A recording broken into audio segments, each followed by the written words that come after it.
오늘 말씀 가지고 오늘부터 시작해서 5주간 룻기 강해 함께 하길 원합니다. 오늘은 불순종, 벗, 은혜라는 주제로 하나님의 말씀 나누겠습니다. 여러분 많이 들어보셨을 겁니다. 신학자 C.S. 루이스라는 사람이 우리가 믿는 이 복음을 한 단어로 정리하여 얘기했습니다. 그 한 단어는 바로 은혜라는 단어입니다. 여러분 은혜가 무엇이라고 생각하십니까? 우리 교회 안에서도 은혜라는 단어는 참 많이 듣습니다. 교회 밖에서도 마찬가지인 것 같아요. 은혜란 우리 믿는 자의 입장에서 은혜란 하나님이 인간에게 베푸신 사랑이 은혜입니다. 하나님이 인간에게 베푸신 사랑. 고로 우리가 은혜 받았다라는 것은 하나님의 사랑을 깨달았다. 하나님의 사랑을 알겠다. 베푸신 사랑에 감사한다. 이런 고백이 되겠습니다. 하나님이 저와 여러분에게 은혜를 베푸셨어요. 사랑을 베푸셨습니다. 그래서 우리 믿는 자의 삶은 은혜가 우리의 삶에 임하고 은혜가 우리의 삶에 머물고 그리고 은혜가 흘러가는 삶이어야 합니다. 다시 말씀드리면 은혜가 가장 중요한 단어라고 C.S. 루이스가 얘기했는데 그렇다면 우리의 신앙은 은혜가 우리 가운데 임하고 은혜가 우리의 삶에 머물고 또 은혜가 흘러가야 되는 것이 바로 신앙입니다. 구체적으로 더 말씀드리자면 먼저 우리가 이와 같은 예배를 통해 하나님의 은혜가 우리 가운데 임해야 합니다. 하나님의 사랑이 우리 가운데 느껴져야 하는 거죠. 그 다음에 우리 가운데 임한 은혜가 계속해서 우리의 삶에 머물러 있어야 합니다. 이 머무름은 하나님 말씀을 통해서 혹은 우리 사람과 사람과의 관계를 통해서 하나님과 우리와의 관계를 통해서 이 은혜가 머무는 거죠. 그리고 그 임한 은혜가 머물고 또한 그 은혜가 흘러가야 진짜 은혜가 은혜된다라는 거죠. 오늘부터 시작해서 룻기를 보려고 합니다. 룻기서는요 하나님의 은혜를 잘 설명한 책이기도 합니다. 5주 동안 룻기서를 보면서 하나님의 은혜가 도대체 뭔지 우리가 잘 이해하고 또 그 은혜를 사모하는 삶이 되었으면 좋겠습니다. 먼저 우리가 룻기서를 오늘 1장을 부분적으로 읽었는데요. 그때 배경을 좀 살펴보았으면 좋겠습니다. 1장의 1절에 보면 사사들의 치리하던 때에 이렇게 시작합니다. 사사들이 치리하던 때에. 사사가 누구입니까? 사사는 왕은 아니었고 이스라엘 백성을 영적으로 인도했던 리더들이었습니다. 이 시대에는 사사기 17장 6절의 말씀처럼 이스라엘의 왕이 없던 시대였어요. 그리고 17장 6절의 말씀에 보면 각기 자기 소견대로 옳은 대로 행한 시대가 사사 시대라는 거 우리가 알 수 있습니다. 각기 자기 마음대로 자기 뜻대로 자기 생각대로 옳은 대로 행했던 시대, 이스라엘 백성이 왕이 없이 리더 없이 살았던 시대. 이 시대는 약 400년 정도 이렇게 이어졌습니다. 그야말로 죄가 만연했던 시대였어요. 영적인 리더자가 없어서 자기 마음대로 살았던 시대예요. 그래서 우리가 영화를 보면 음산한 분위기, 아주 무서운 영화를 보면 음산한 분위기를 느끼잖아요. 우리가 사사기를 보면 그렇습니다. 죄가 만연했던 시대예요. 혼돈 속에 있는 그들을 온전히 구원할 진정한 왕, 그 왕을 기다렸던 시대이기도 합니다. 그래서 믿는 자들은요 리더가 없기 때문에 참 우리의 리더 대신 누구시죠? 바로 예수 그리스도를 메시아를 기다렸던 시대이기도 합니다. 출애굽기 23장 우리 구약에 보면 출애굽기 23장에 보면 하나님은 이스라엘 백성들에게 명령하셨어요. 너희들이 들어갈 젖과 꿀이 흐르는 저 가나안 땅에서 있는 모든 이방인들 다 쫓아내라라고 명령하셨어요. 그런데요 오늘 사사기 1장부터 시작하면 이스라엘 백성이 가나안 땅에 입성하고 나서 하나님의 명령을 지키지 못했어요. 그 이방 백성들, 가나안 땅에 있는 족속들을 쫓아내지 못한 거예요. 순종하지 못했습니다. 그래서 우리가 사실 이 말씀을 엄밀히 깊이 보게 되면 사실 쫓아내지 못한 것이 아니라, 여건이 안 된 것이 아니라 그들은 쫓아내지 않았습니다. 왜 그랬을까요? 바로 그 시대 그 문화가 좋았기 때문이에요. 그 우상이 좋았고 매력적으로 느꼈기 때문에 그들은 그 가나안 땅의 사람들을 쫓아내지 못했습니다. 그래서 맞이하게 됐던 시대가 바로 사사 시대입니다. 하나님의 뜻대로 행하지 않고 자기 마음대로 행한 시대였습니다. 오늘 말씀 룻기 1장 1절에 사사 시대였다고 얘기하고, 그 다음에 보면 그 땅에 흉년이 임했다라는 것을 우리가 보게 됩니다. 사사 시대 초입 시대였습니다. 그때 흉년이 가나안 땅에 들은 겁니다. 그때 그 가나안 땅에 이스라엘 백성 중 한 사람이 있었어요. 그 사람이 누구냐? 엘리멜렉이라는 사람이었습니다. 엘리멜렉이 룻기에서에서 등장하기 시작합니다. 그가 살던 그 고향 홈타운에 흉년이 들게 되니까 그는 그 가나안 땅을 쉽게 떠나버리고 맙니다. 그리고는 모압 지방이라는 곳에 가서 거주했다라는 것을 우리가 룻기서의 1장에서 볼 수 있습니다. 여러분, 엘리멜렉이라는 이름의 뜻이 있습니다. 그 이름의 뜻은 하나님만이 나의 왕이시다라는 뜻입니다. 그런데요, 이 엘리멜렉이라는 사람은요, 자신의 이름에 걸맞지 않게 산 것 같아요. 왜냐하면 하나님이 나의 왕이십니다라고 고백하는 이름을 가지고 있었음에도 불구하고 하나님께 묻지 않고 쉽게 가나안 땅을 떠나서 모압으로 갔기 때문입니다. 베들레헴에 흉년이 든 것처럼요, 우리의 삶에는 때론 영적 흉년이 오기도 합니다. 예수님 믿는다고 해서 늘 풍년만 있는 건 아닙니다. 흉년이 오기도 합니다. 우리의 삶이 다 불안정하고 언스테이블하고 또 이지러진 환경이기 때문에 그래요. 그런데 중요한 것은 이 흉년과 같은 우리의 삶에 중요한 것은 무엇이냐? 하나님의 뜻을 찾고 하나님께 묻는 삶을 살아야 한다라는 것이에요. 기름 부으심을 받은 사울이라는 왕, 그 사사기를 지나서 첫 번째 이스라엘의 왕 사울은요, 기름 부으심을 받았는데 하나님께 묻지 않았습니다. 우리 역대상 10장 14절에 보면 사울의 모습을 이렇게 기록합니다. 여호와께 묻지 아니하였으므로 여호와께서 그를 죽이시고 그 나라를 이새의 아들 다윗에게 넘겨주셨더라, 이렇게 기록합니다. 묻지 않는 사울, 그는 어떻게 됐습니까? 이 역대상 말씀처럼 죽임을 당하고, 그리고 왕권이 그 다음 왕 다윗에게 넘어가기까지 했습니다. 오늘 이 말씀을 보면서 우리의 삶에 믿는 삶일지라도 우리에게 흉년은 온다. 흉년이 오는데 중요한 것은 하나님을 경외하는 우리의 삶은 하나님께 묻는 삶이다라는 것입니다. 우리 새해 2020년 두 번째 주가 시작됐는데요, 우리 모두의 신앙이 하나님께 물어보는 신앙이 되었으면 좋겠어요. 정말 하나님, 우리의 구세주인 하나님께 우리의 삶이 어떤지를, 하나님의 뜻이 무엇인지를 묻는 저와 여러분의 삶이 되기를 간절히 기도합니다. 어떻게 묻죠? 바로 기도하심을 통해서 하나님께 하나님의 뜻을 우리는 묻습니다.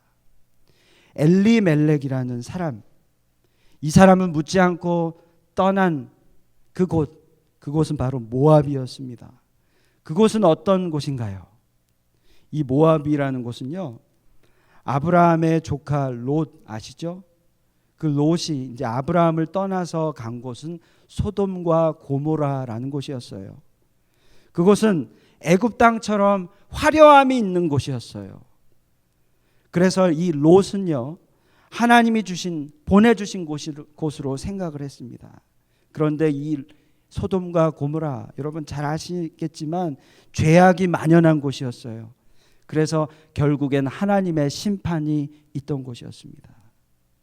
그래서 다 거기 있는 사람들이 다 심판을 받고 오직 아브라함의 조카 롯과 두 딸이 살아남았어요. 그런데 두 딸은 후손을 잇기 위해서 근친상간의 죄를 범하게 됩니다. 우리 창세기 19장 32절에 보면 나와 있어요.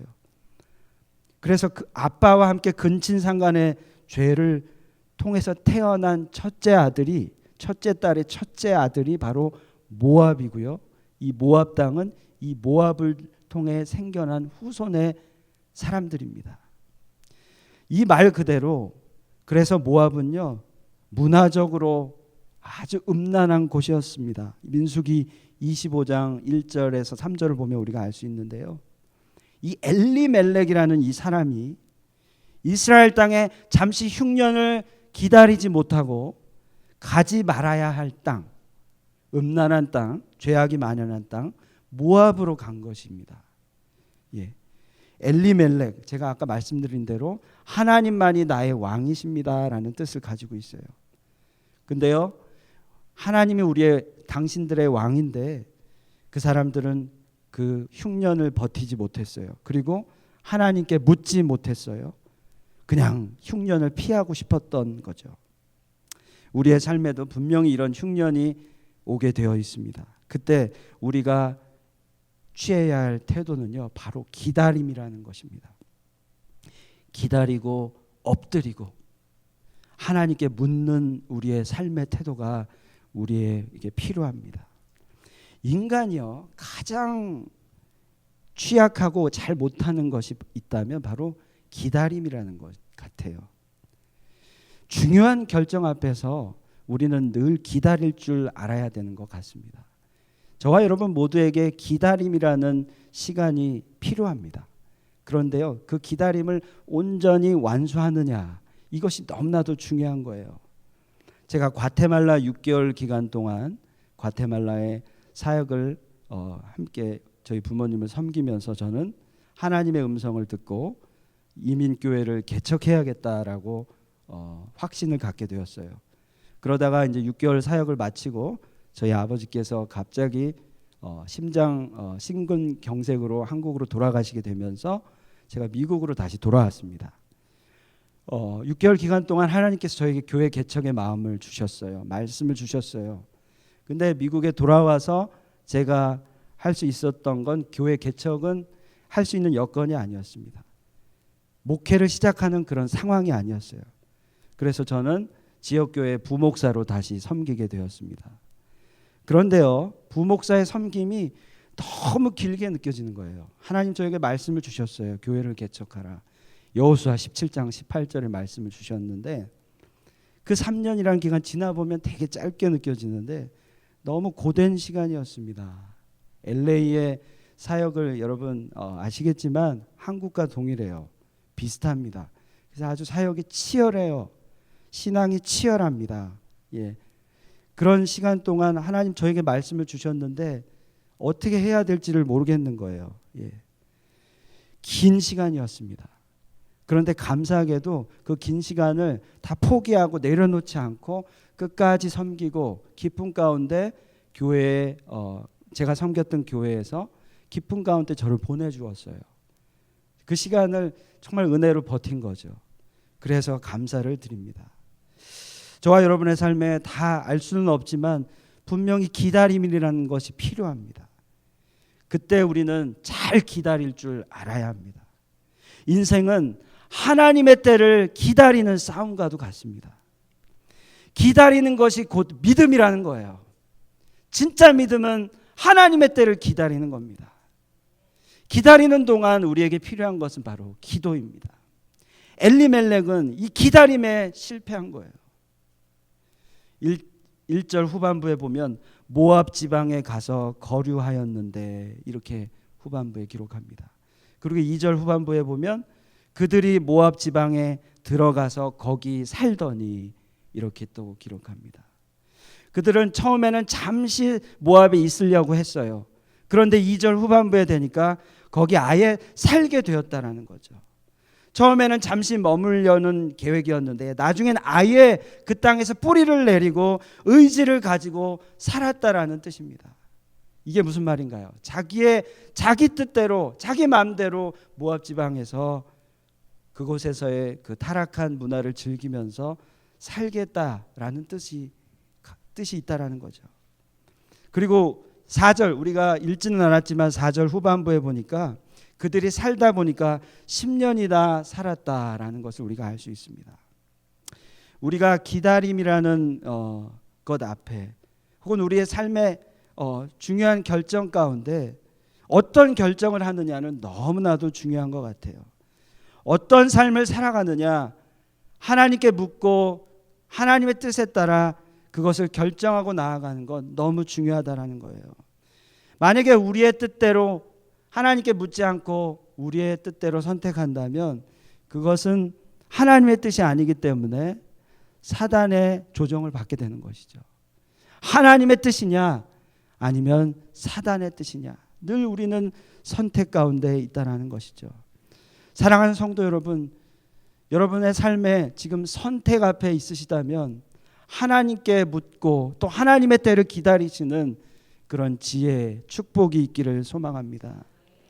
결국 그들은요, 그 엘리멜렉 가족은 10년 동안 그 모압 땅에 있다가 엘리멜렉이 죽게 되고 또 그 아들 둘이 죽게 되는 것을 우리가 3절과 5절에서 볼 수 있습니다. 아주 이 집안이 흉년을 당하고 나서 그것을 참지 못하고 묻지 못하고 떠나서 자기 뜻대로 살다가 완전 폐가가 된 상황이에요. 인간적인 수단과 방법이 다 꺾이는 상황입니다. 가장이 죽고 아들 둘이 죽었어요. 이제 와이프 나오미와 두 며느리만 남게 된 거죠. 이대로 끝날 것인가? 하나님만이 나의 왕이시다라는 그 뜻을 가진 엘리멜렉, 그의 가족은 결국 하나님께 묻지 못해서 기다리지 못해서 이제 심판받고 끝날 것인가? 오늘 이 룻기 말씀은요, 거기서 끝났다라고 기록하지 않아요. 그게 아니라는 거죠. 그 엘리멜렉 가족은 여전히 하나님의 은혜 가운데 있다는 것을 우리가 깨달을 수 있습니다. 오늘 1장 6절에 보면 이렇게 기록하죠. 여호와께서 자기 백성을 돌보시사 그들에게 양식을 주셨다 함을 듣고, 나오미가 자기 백성 이스라엘에 있는 베들레헴에서 소식을 들었는데 자기 백성들을 여호와께서 돌보시사 그들에게 다시 양식을 주셨다라는 것을 듣게 됩니다. 한마디로 고향 땅에 다시 풍년이 오게 된 거예요. 그래서 와이프 엘리멜렉의 와이프 나오미와 그 며느리 룻은요 19절에 나온 대로 베들레헴으로 돌아가게 됩니다. 다시 고향 땅으로 돌아가게 되는 거죠. 베들레헴이라는 이름은요 떡집이라는 뜻을 갖고 있습니다. 그리고 나오미라는 이름은 기쁨과 희락이라는 뜻이 있습니다. 그 나오미는 가족의 상실 그리고 실패로 낙심하여 자조적인 말투로 그 땅 사람들에게 이렇게 말하고 있어요. 20절 중간에 보시면 사람들에게 이렇게 나오미가 얘기합니다. 나를 나오미라 부르지 말고 나를 마라라 부르라, 이렇게 말합니다. 나오미가 자기의 이름을 마라라 부르라고 얘기하고 있어요. 마라라는 이름도 뜻이 있습니다. 그것은 괴로움이란 뜻입니다. 자신이 지금 괴롭다라는 거예요. 나의 이름을 나오미라고 부르지 말고 나의 이름 나오미는 기쁨, 희락이란 뜻인데 이제 앞으로 나의 이름을 그렇게 부르지 말고 마라라라고 부르라는 거예요. 마라는 나 지금 괴롭다 이거예요. 그런데 여러분, 이 나오미가 이렇게 나를 마라라고 부르라고 했는데 이 나오미가 그 이후로 마라라고 그 이름이 불리운 적이 있나요? 없습니다. 나오미는 계속 나오미예요. 한 번도 그녀를 마라라고 부르지 않았습니다. 하나님도 사람들도 그녀를 그렇게 부르지 않았습니다. 그녀는 여전히 나오미였어요. 기쁨, 희락이었습니다. 누가 그렇게 하셨나요? 여전히 그 가정을, 그 딸을 인도하고 계신 하나님이 그렇게 기쁨과 희락 가운데 그녀를, 그 며느리를 인도하신 것이죠. 하나님은 묻지도 않고 기다리지 않은 엘리멜렉, 그 가정을 포기하지 않으셨어요. 여전히 은혜를 주셨습니다. 이렇게 얘기하셨을 거예요. 너의 이름은 절대 마라가 아니다. 너의 이름은 괴로움이 아니다. 여전히 너의 이름은 나옴이다. 기쁨, 희락이다. 이렇게 말씀하시는 것 같아요. 그래서 나오미와 룻을 계속해서 하나님의 은혜 가운데 인도하게 됩니다. 결국 모압 여인인 며느리 룻이 우리가 말씀 계속 보게 되면 보아스라는 사람을 만나서 둘이 오벳을 낳게 되고, 이 오벳은 바로 예수 그리스도의 계보 조상 중 한 사람으로 우리가 이어지는 것을 알 수 있습니다. 룻기 4장 17절에 보면 이렇게 기록합니다. 그의 이웃 여인들이 그에게 이름을 지어주되 나오미에게 아들이 태어났다 하여 그의 이름을 오벳이라 하였는데 그는 다윗의 아버지인 이새의 아버지였더라. 오벳이 태어나게 되고 그들을 통해서 이새, 다윗의 아버지 이새, 그리고 다윗으로 통해 예수 그리스도가 이 땅에 오시게 되는 하나님의 계보에 동참하게 되는 것이죠. 사랑하는 성도 여러분, 우리 하나님은 여전히 지금도 우리에게는 은혜의 하나님이십니다. 하나님은 묻지도 않고 기다리지 않았던 엘리멜렉을 버리지 않으셨어요. 심판하지 않으셨습니다. 그리고요, 오벳이라는 자녀를 주셨는데 그는 기업 물을 자이다 라고 이렇게 기록하고 있어요. 그리고 그 오벳을 통해서 예수 그리스도가 이 땅에 오게 되신 겁니다. 하나님은 절대 우리를 외면하지 않으시는 분이세요. 우리가 하나님께 묻지 않았다고, 하나님을 기다리지 않았다고 끝난 인생이 아니라 여전히 하나님 앞에 우리가 엎드리면 하나님의 은혜가 우리 가운데 임하게 되는 그런 삶을 우리는 살게 되는 것이죠. 여전히 우리 하나님은 은혜를 베푸시는 분이십니다. 나오미 괴로움, 상실 가운데 있었어요. 그러나 그의 이름 그대로 그녀는 기쁨과 희락 가운데 있었습니다. 종교개혁자 여러분 잘 아시는 존 칼빈이 5가지 솔라를 이야기하였어요. 캐톨릭의 부패함을 알고 종교를 개혁한 존 캘빈이 5가지 솔라를 주장했어요. 그것이 표어가 되었습니다. 솔라는 오직이라는 뜻인데요. 오직 말씀, 솔라 스크립투라. 그 다음에 오직 예수, 솔러스 크리스토스. 그 다음에 오직 믿음, 솔라 피데. 그 다음에 또 오직 하나님께 영광, 솔리데오 글로리아. 그 다음에 마지막이 오직 은혜, 솔라 그라시아. 이렇게 얘기했습니다. 우리가 오늘 이 룻기 1장을 보면서 우리가 깨닫는 것은 하나님의 은혜가 여전히 우리의 삶에 있다라는 거예요. 우리가 연약하고 과거에 어떤 모습일지라도 범죄한 삶을 살았을지라도 하나님은 여전히 우리에게 은혜를 베푸시는 전능하신 사랑의 하나님이라는 거죠. 2가지만 우리가 하나님의 은혜에 대해서 기억하셨으면 좋겠어요. 하나님의 은혜는 용서의 은혜입니다. 엘리멜렉처럼 묻지 않은 죄, 하나님을 기다리지 않은 죄 뿐만 아니라 이 세상이 감당할 수 없고 이해할 수 없고 납득할 수 없는 죄를 지었을지라도 하나님은 우리를 용서하시는 분이시라는 거예요. 기억도 하지 않는다라고 기록하고 있어요. 어떻게 그렇게 우리를 용서하시고 우리를 인도하시죠? 바로 하나님의 아들 예수 그리스도를 통하여 우리의 죄를 대신 지셨어요. 그리고 십자가에 죽으셨습니다. 그래서 우리가 십자가 바라보면요, 십자가는 하나님의 은혜 중에 은혜입니다. 또 다른 하나님의 은혜는 바로 구원의 은혜입니다. 하나님은 때론 우리가 가진 모든 것을 가져가셔요. 엘리멜렉처럼 그 가정처럼 모든 것을 가져가셔요. 그러면 우리는 하나님, 연약한 우리의 삶이기에 이렇게 하나님 앞에 따질 수도 있을 것 같아요. 하나님, 왜 저에게 이런 고통을 주시나요? 왜 우리는 하나님 예수 그리스도께서 지신 십자가를 이 고통을 지어야 하나요? 이렇게 불평할 수 있을 것 같아요. 우리가 인간적인 면에서 보면 하나님의 은혜는 어쩔 때는 너무 잔인한 것 같아요. 이 고통을 지어야 깨달아지기 때문에 너무 잔인하신 것 같아요. 고통이 수반되기 때문에 너무 힘이 들어요. 나오미는 아주 큰 고통을 받았습니다. 남편이 죽게 되고 그 아들을 잃게 되었어요. 집안이 완전히 망하게 되었어요.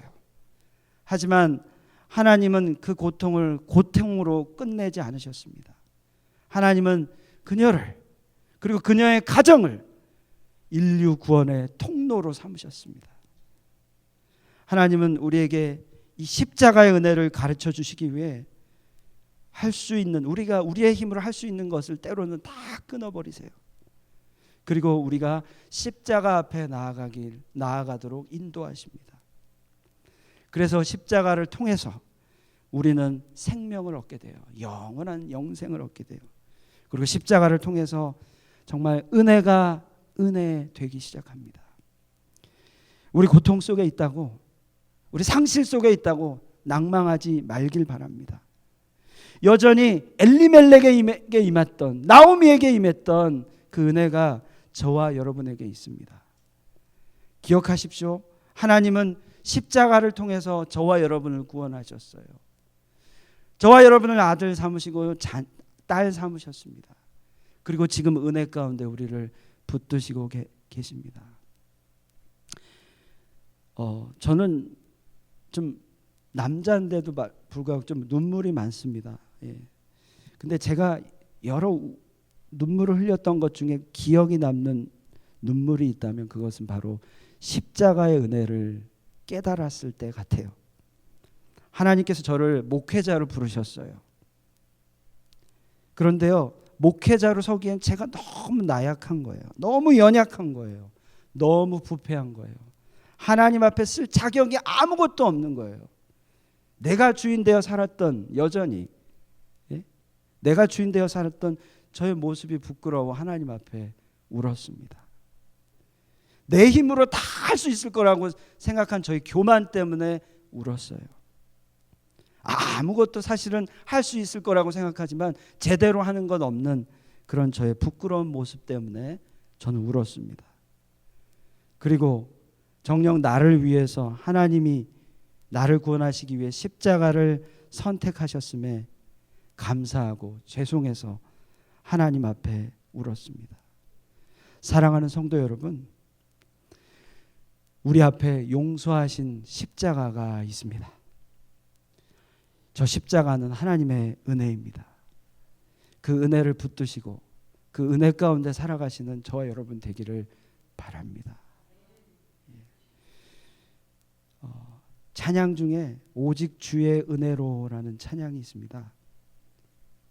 정말 십자가의 은혜를 깨달은 자라면은 이렇게 고백할 수 있을 것 같아요. 찬양처럼 오직 주의 은혜로 지금 나 여기 서 있네.